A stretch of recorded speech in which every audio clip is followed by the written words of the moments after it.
आप लोगों को पता है एक ट्री था एप्पल का, उस एप्पल के ट्री के नीचे एक महाशय बैठे हुए थे, है ना, कुछ सोच विचार कर रहे थे, और यहाँ से एक एप्पल गिरता है, ठीक है ना, इनके सर पे। तो न्यूटन साहब सोचते हैं कि एप्पल नीचे ही क्यों गिरा। ऐसी कुछ कहानी आपको पता है ना बचपन से? Yes sir. यस सर, तो थोड़ी पता है। पूरी पता है? यस सर, सुनी तो शायद एक बार आपने सुनाई थी थोड़ी थोड़ी, है ना। लेकिन ये कहानी केवल किताबों में लिखी हुई है, और ये कहानी मेरे हिसाब से गलत है। क्यों गलत है, अब इसकी बात आज से हम करेंगे। अब ध्यान से सुनना, पहले पूरी बात, आपको कुछ नहीं लिखना अभी जब तक मैं ना बोलूं, पूरी बात ध्यान से सुनना। ऐसा किताबों में लिखा हुआ है, बस आप चाहे +1 की उठाओ चाहे 9th क्लास की किताब उठाओ, है ना, तो उसमें लिखा हुआ है कि साहब न्यूटन साहब ऐसे बैठे हुए थे, एप्पल गिरा और एप्पल गिरने से उनका दिमाग चला और उन्होंने लॉ ऑफ ग्रेविटेशन की खोज कर डाली, डिस्कवरी कर डाली। लेकिन ऐसा कुछ नहीं था। रियल में जो न्यूटन साहब ने इस यूनिवर्सल लॉ को खोजा, आपको मेरा पढ़ाने का स्टाइल तो पता है ही सरी। जब तक पहले मैं पूरी उसकी खोजबीन नहीं बता देता आपको, तब तक मैं आगे नहीं बढ़ता, क्योंकि ये चीज जानना हमारे लिए बड़ा इंपॉर्टेंट है, ठीक है ना, हम साइंस के स्टूडेंट है इसलिए। देखो, न्यूटन साहब तो बहुत एंड में आए थे। इनसे पहले मैं केवल साइंटिस्टों के नाम लिखूंगा, उन्होंने क्या बोला क्या नहीं बोला, या वो एक मिक्स थ्योरी आपको बता दूंगा बस। कभी अपन मिलेंगे तो आपको ऐसा डाटा दे दूंगा, वो डाटा आपको याद रखने की जरूरत नहीं है, याद हमें केपलर से रखना है बस। सुनो, एक्चुअली हुआ क्या, बहुत पहले एक साइंटिस्ट हुआ करते थे जिनका नाम था कोपरनिकस, निकोलस कोपरनिकस। इन निकोलस कोपरनिकस ने प्लेनेट से रिलेटेड या अर्थ और सन से रिलेटेड कुछ बातें कही, और उन्होंने बोला कि ये जो हम पढ़ रहे हैं कि भाई सन अर्थ के चारों तरफ घूमता है, फिर हमने ये देखा कि ऐसा नहीं होता, अर्थ सन के चारों तरफ घूमती है। ऐसी थ्योरीज मैं बता रहा हूं, अभी मैं कुछ गलत स्टेटमेंट बोलूंगा, वो पहले गलत थे, ठीक है। पहले शुरू शुरू में क्या हुआ कि साइंटिस्ट लोगों ने ऐसा सोचा। ऐसा क्यों सोचा? क्योंकि साइंटिस्ट लोग ने क्या किया, ये कोपरनिकस वगैरह ये जो पुराने साइंटिस्ट थे ना, इन लोगों ने क्या किया, यहाँ पे बैठ गए। बैठने के बाद ये सन को देखने लगे।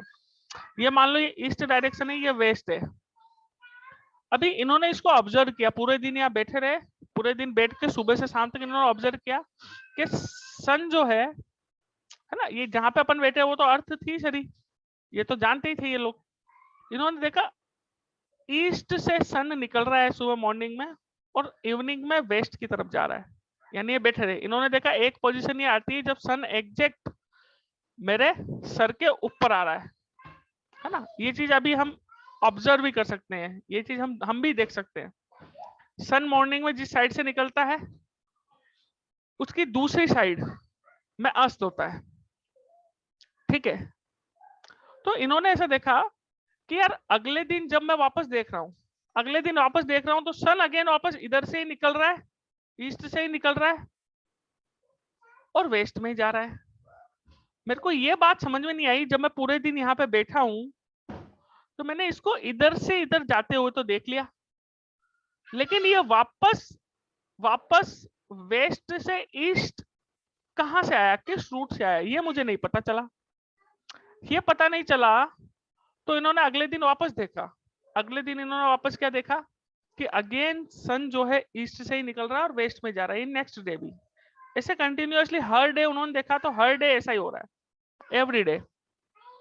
तो इस साइंटिस्ट के दिमाग में ये बात चली कि यार इसका मतलब ये जहां पे मैं बैठा हूं इसके नीचे से कोई रास्ता है, इसके नीचे से कोई रास्ता है। तो ये सन क्या कर रहा है, ये सन जब आधे दिन में ऊपर से घूम रहा है तो नेक्स्ट आधे दिन में नीचे से घूम के वापस ही इधर को आ रहा है, इधर को आ रहा है। पहले ऐसी थ्योरी मान रहे थे साइंटिस्ट लोग कि ये अर्थ पे तो हम लोग बैठे हैं, ठीक है ना, हमने देखा सन इधर से निकला है और इधर को सनसेट हुआ है, ठीक है।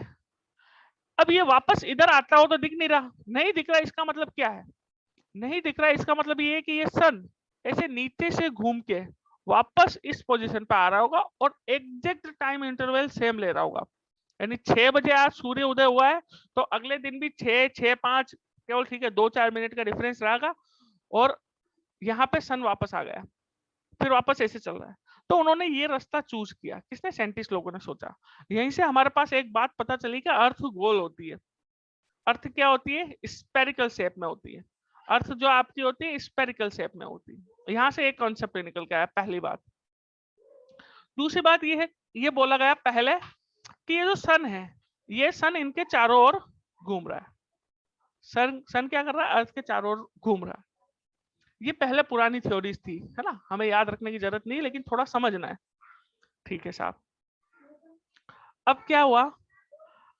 अब ये थ्योरी इनके जमाने की थी जब कोपरनिकस वगैरह हुआ करते थे साइंटिस्ट। तो इन्होंने कुछ कॉन्सेप्ट दिया नहीं, इन्होंने बिगिनिंग कर दी थी, इन्होंने शुरुआत कर दी थी किसकी? ग्रेविटेशन के बारे में जानने की। ठीक है ना, यानी यूनिवर्स को जानने की शुरुआत जो जिनने की, उनका नाम है कोपरनिकस। किताबों के अंदर ये नाम मिलता है ना। रियल में आप वेदों के अंदर देखोगे, शास्त्र के अंदर देखोगे, तो उसके अंदर आपको नाम मिलेगा। क्या नाम मिलेगा? आपको नाम मिलेगा अपने यहाँ के जो आचार्य थे, है ना, आचार्य थे, उन आचार्यों के नाम मिलेंगे। जैसे आर्यभट्ट थे, भास्कराचार्य। आर्यभट्ट से भी पहले थे भास्कराचार्य। भास्कराचार्य जो भी आचार्य हुआ करते थे, ठीक है ना। ये भास्कराचार्य ने इन कोपरनिकस से भी, या यूं बोल दो न्यूटन से भी लगभग 500 इयर्स अगो, पहले, ऐसा किताबों में लिखा है बच्चों। ठीक है, भास्कराचार्य ने 500 साल पहले ही वो सारी बातें बता दी थी जो न्यूटन साहब ने बताई थी। यानी जो अर्थ की ग्रेविटी होती है, उसकी एग्जैक्ट वैल्यू हमारे पास शास्त्रों में लिखी हुई है, किताबों में लिखी हुई है, भारत के अंदर।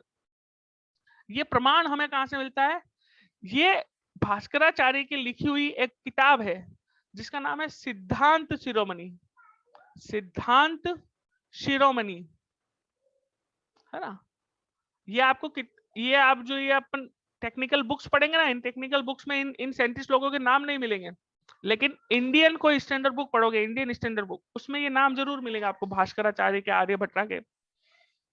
तो भास्कराचार्य ने सिद्धांत शिरोमणि नाम की इस बुक के अंदर, अपनी इस बुक के अंदर ये सारी वैल्यूज लिख दी थी कि अर्थ की ग्रेविटी कितनी होती है, मून की ग्रेविटी कितनी होती है।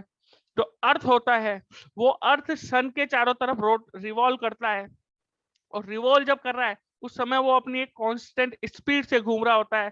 तो इनकी स्पीड्स के बारे में, प्लैनेट्स की स्पीड्स के बारे में, वो सब चीजें सिद्धांत शिरोमणि बुक के अंदर हमें मिल जाती है, न्यूटन से भी पहले। बट उस जमाने में इतनी टेक्नोलॉजीज नहीं हुआ करती। इस वजह से हमारे यहाँ के जितने भी आचार्य थे, उन लोगों के नाम वर्ल्ड फेमस नहीं हुए। केवल ये एकमात्र रीजन था। बाकी तो हमारे यहाँ के साइंटिस्ट लोगों ने ये सारी चीजें जो ये लोग बता रहे ना अभी, जिनको इतने साल लगे, वो अकेले भास्कराचार्य ने कैलकुलेट करके बता दी थी। अभी देखना कितने साल लगे। देखो, न्यूटन से और कोपरनिकस के बीच में अभी बहुत सारे साइंटिस्ट थे, लेकिन हमें पढ़ना है केवल काम के लोगों को।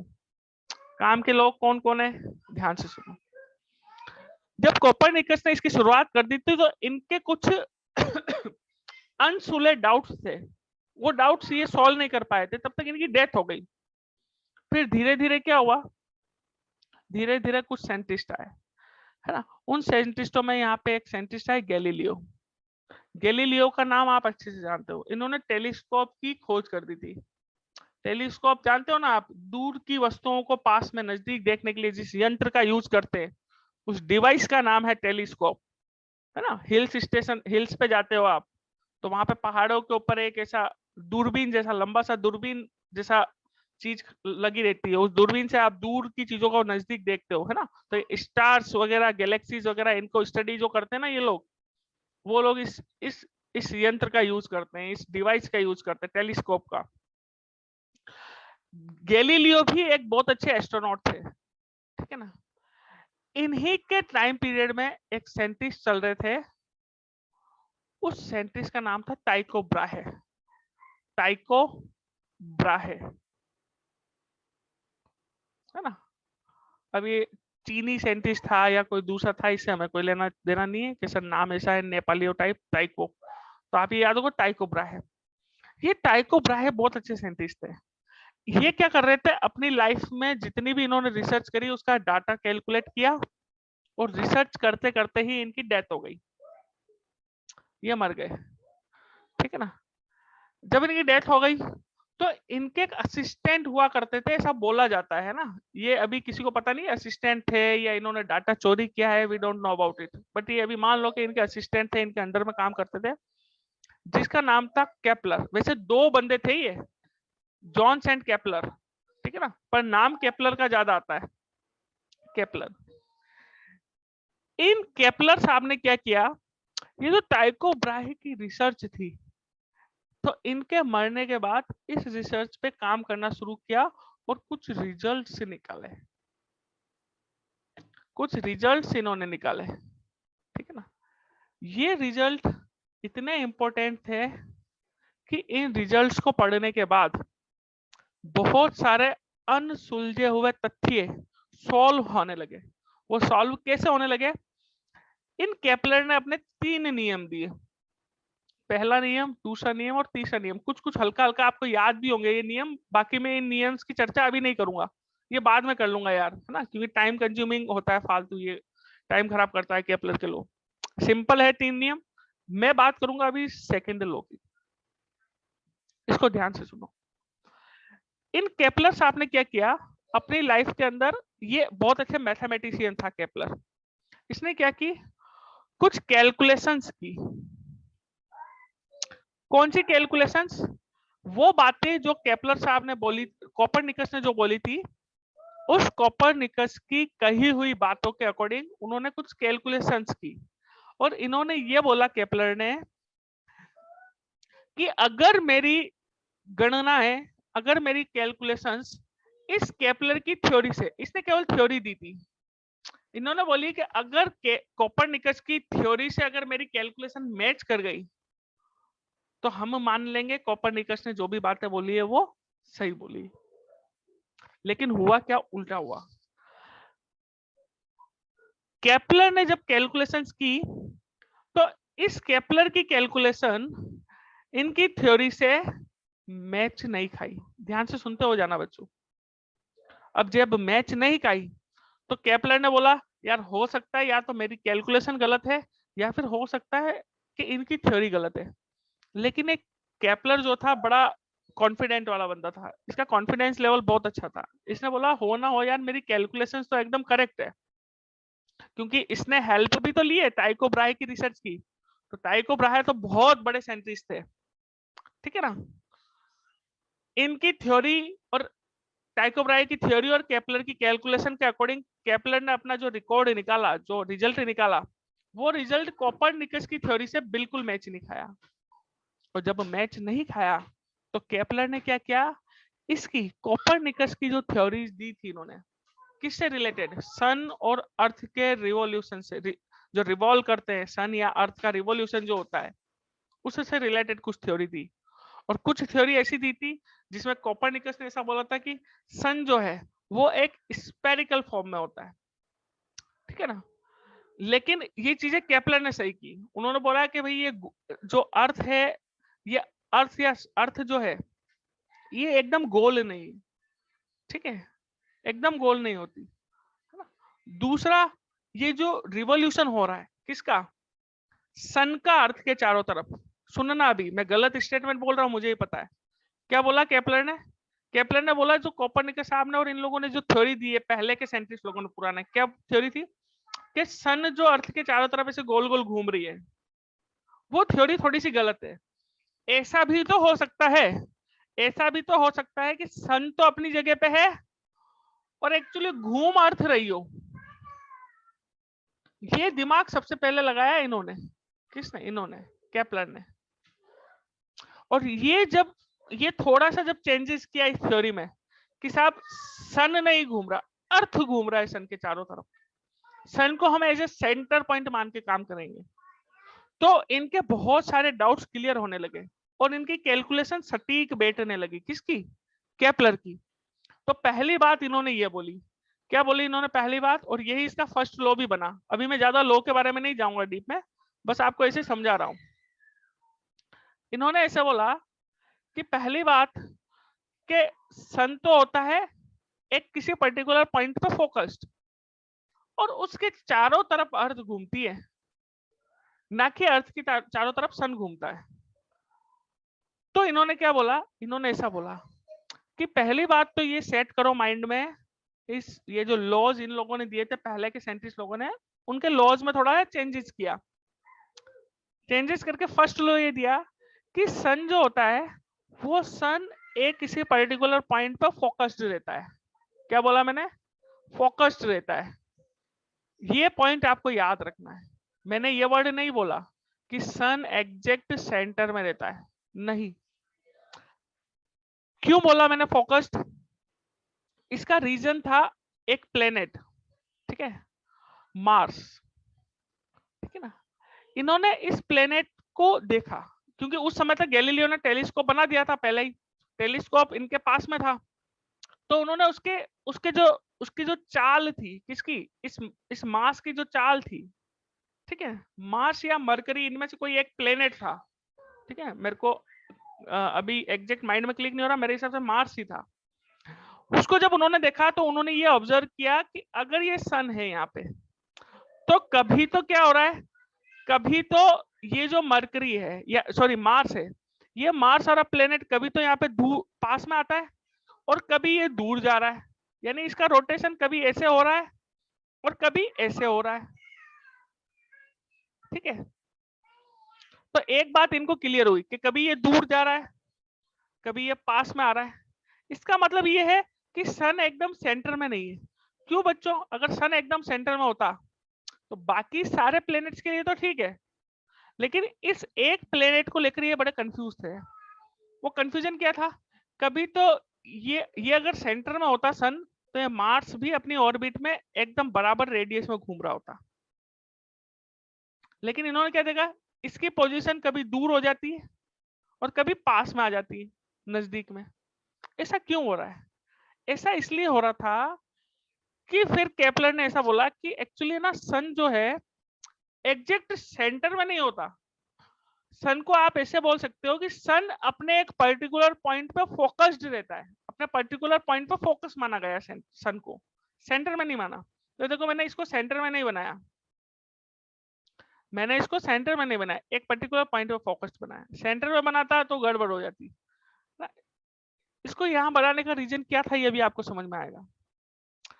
इन्होंने क्या किया, यहाँ पे कुछ चीजें ऑब्जर्व करी, और ऑब्जर्व करके इन्होंने क्या देखा कि अगर मान लीजिए किसी प्लेनेट की पोजीशन अभी हाल फिलहाल ये है, ठीक है, और ये यहाँ पे आता है,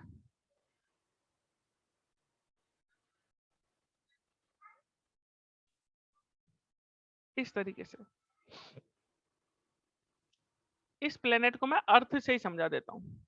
ये अर्थ था, अभी इस पोजीशन पे, ये घूमेगा सन के चारों तरफ, ये यहाँ पे आ रहा है। अब सुनो, यहां से यहां तक इसको चलने में टी टाइम लगा, मान लो कितना टाइम लगा, टी टाइम लगा।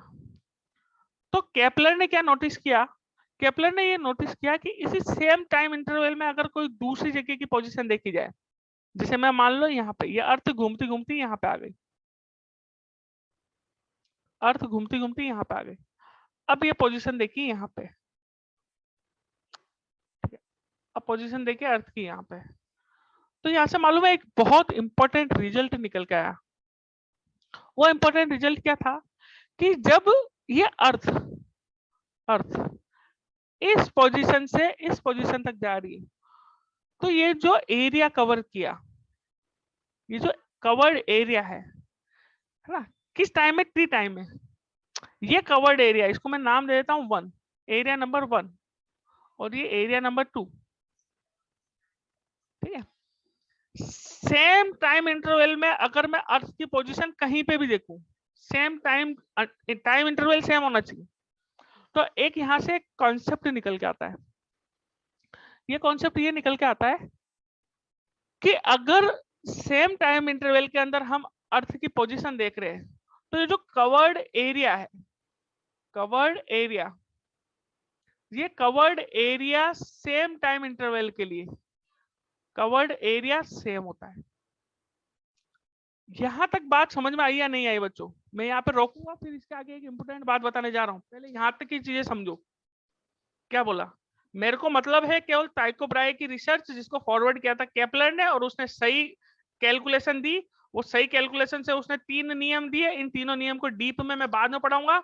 बस अभी इतना रखो कि पहले इसने ये बात बोल दी कि पहली बात तो सर्कुलर पाथ में कोई भी चीज नहीं घूमती है। अर्थ सन के चारों तरफ इलिप्टिकल पाथ में घूमता है। किस पाथ में? इलिप्टिकल पाथ में। पहला ये नियम दिया था, इलिप्टिकल पाथ। और इलिप्टिकल पाथ बोल दिया तो इसका मतलब दूसरा जो रूल दिया उसने, वो रूल के अकॉर्डिंग उसने ये बोला कि अगर अर्थ सन के चारों तरफ इलेक्ट्रिकल पाथ में घूम रही है, तो सन एग्जैक्ट सेंटर में नहीं होता। सन किसी पर्टिकुलर पॉइंट पे फोकस्ड होता है। उस पर्टिकुलर पॉइंट पे फोकस्ड होने से उसने क्या रिजल्ट निकाला?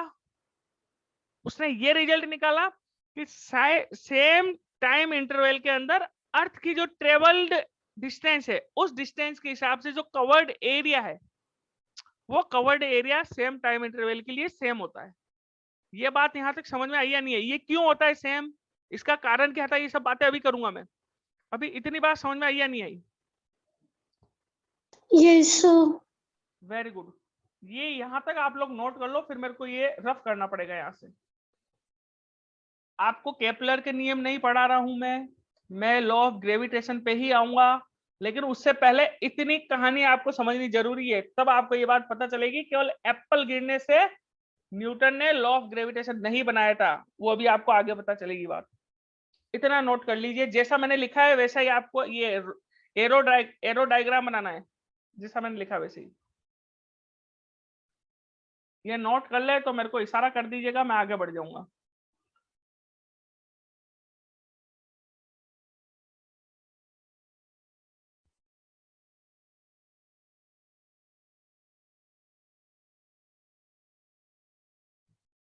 Have you completed?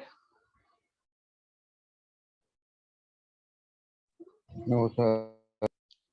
नोट करो बच्चों, इसको नोट कर लो, फिर मैं आपको बहुत इंपॉर्टेंट बात समझाने जा रहा हूँ आज। और ये फर्स्ट क्लास में बात समझ में आ गई ना, तो ग्रेविटेशन फिर अपना चुटकियों में हो जाएगा। सिंपल है ग्रेविटेशन, तो कोई बड़ी बात नहीं।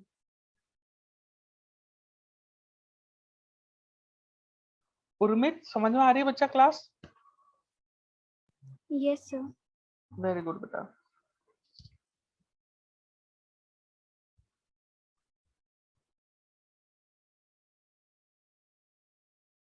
ये नोट करते ही मुझे इशारा कर देना, फिर आपको बहुत सारी बातें अभी इसमें बतानी है, फिर लॉ ऑफ ग्रेविटेशन स्टार्ट होगा। अपना तरीका वो नहीं है direct. Done? Yes sir. Very good. अब सुनो बच्चों, अब मैं ये सारी रामायण रफ कर देता हूं और मैं काम की बात करता हूं।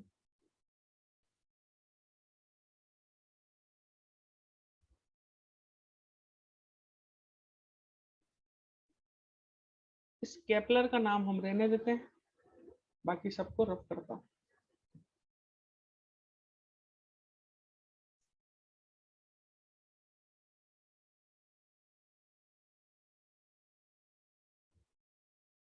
अब सुनो बच्चों, एक एक वर्ड ध्यान से सुनना है ना। केपलर के नियम पढ़ेंगे तब, इतना डीप में मैं नहीं बोलूंगा। फिर उसमें केवल 3 लॉ लिखा दूंगा, एक एक 2-2 लाइन के स्टेटमेंट है। ठीक है, टाइम खराब अभी नहीं करेंगे, अभी समझेंगे। केपलर ने क्या बोला?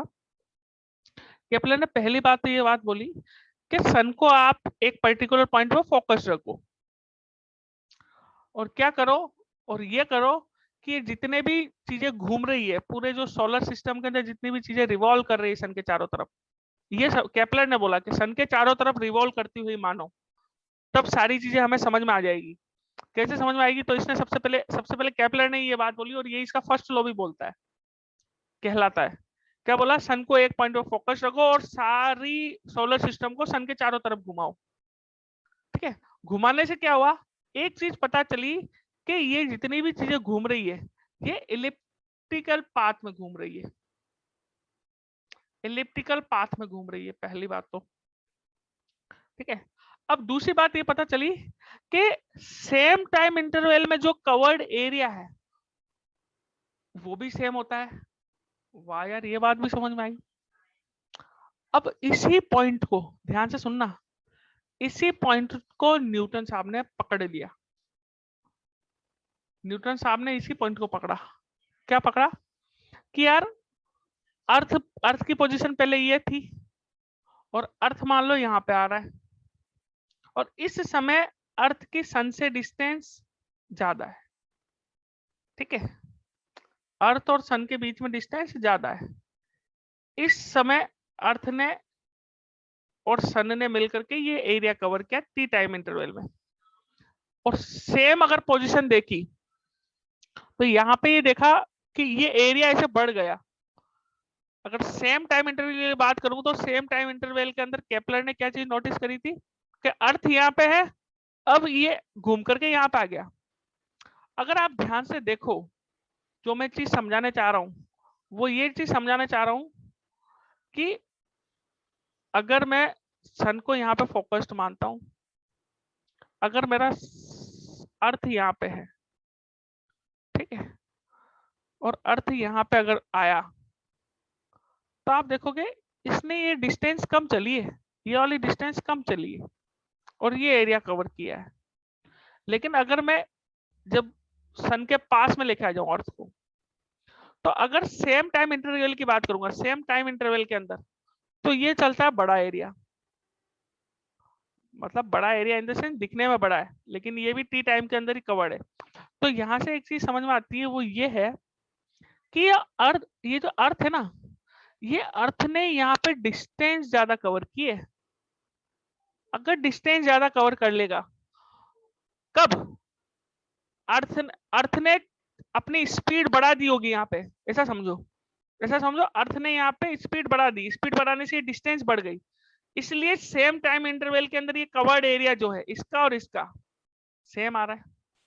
यहाँ पे डिफरेंस क्या देखने को मिल रहा है? डिफरेंस ये देखने को मिल रहा है कि जब सन जब सन और अर्थ के बीच की डिस्टेंस ज्यादा है, समझना, जब सन और अर्थ के बीच की डिस्टेंस ज्यादा है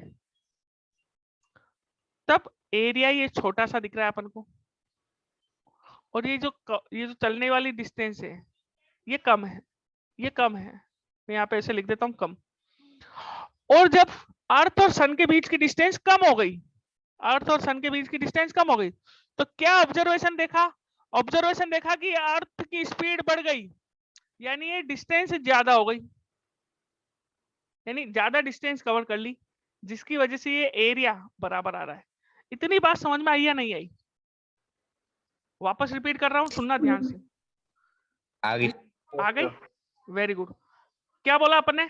जैसे जैसे अर्थ और सन के बीच की डिस्टेंस बढ़ती हुई जा रही है, तो अर्थ के घूमने की स्पीड, यानी अर्थ ये जो घूम रहा है ना इसके चारों तरफ, अर्थ के घूमने की स्पीड कम हो गई, जिसकी वजह से ये डिस्टेंस, कवर डिस्टेंस, ये जो डिस्टेंस है ये कम कवर की। और जैसे जैसे अर्थ घूमता घूमता घूमता घूमता सन के नजदीक आ रहा है, मान लो यहाँ पे आ गया, जैसे नजदीक आया तो क्या ऑब्जर्वेशन दिखा कि इस अर्थ की स्पीड बढ़ गई। जब अर्थ की स्पीड बढ़ेगी तभी तो केपलर ने जो लॉ दिया था, क्या लॉ दिया था कि covered area same time interval के लिए सेम होगा। अब भाई सीधी सी बात है, एक तरफ तो आप बोल रहे हो कि ये सर्कुलर पाथ नहीं है, सर्कुलर पाथ होता तब तो सिंपल सा पता चल जाता कि भाई ये रेडियस सबकी सेम है ना, तो ये पोजीशन हर बार अर्थ यहाँ पे होगा, अर्थ यहाँ पे होगा, अर्थ यहाँ पे होगा, हर बार सन से अर्थ की डिस्टेंस सेम आ रही है, तब तो सिंपल हो जाता। लेकिन एक तरफ आप बोल रहे हो कि ये इलिप्टिकल पाथ है। अब इलिप्टिकल पाथ में सेम टाइम इंटरवल के अंदर अगर कवर्ड एरिया सेम आ रहा है तो ये केवल एक ही केस में पॉसिबल है। वो तब पॉसिबल है जब इस अर्थ की स्पीड चेंज हो रही है बार बार। वो चेंज कैसे हो रही है? वो चेंज ऐसे हो रही है, अब समझना थोड़ा सा और ध्यान से, वो चेंज ऐसे हो रही है कि जब जब हमारी अर्थ सन से दूर पोजीशन पे जा रही, तो इसकी घूमने की स्पीड कम हो गई। इसकी घूमने की स्पीड कम हो गई। घूमने की मतलब इस सन के चारों तरफ रिवॉल्व करने की, ठीक है। ये स्पीड कम हो गई तो ये यहाँ पे आया, तो ये एरिया जनरेट हुआ। और जब नजदीक आया तो हमने क्या देखा, एरिया बराबर रखना है। जितना एरिया ये था उतना ही एरिया यहाँ पे चाहिए सेम टाइम इंटरवल के अंदर।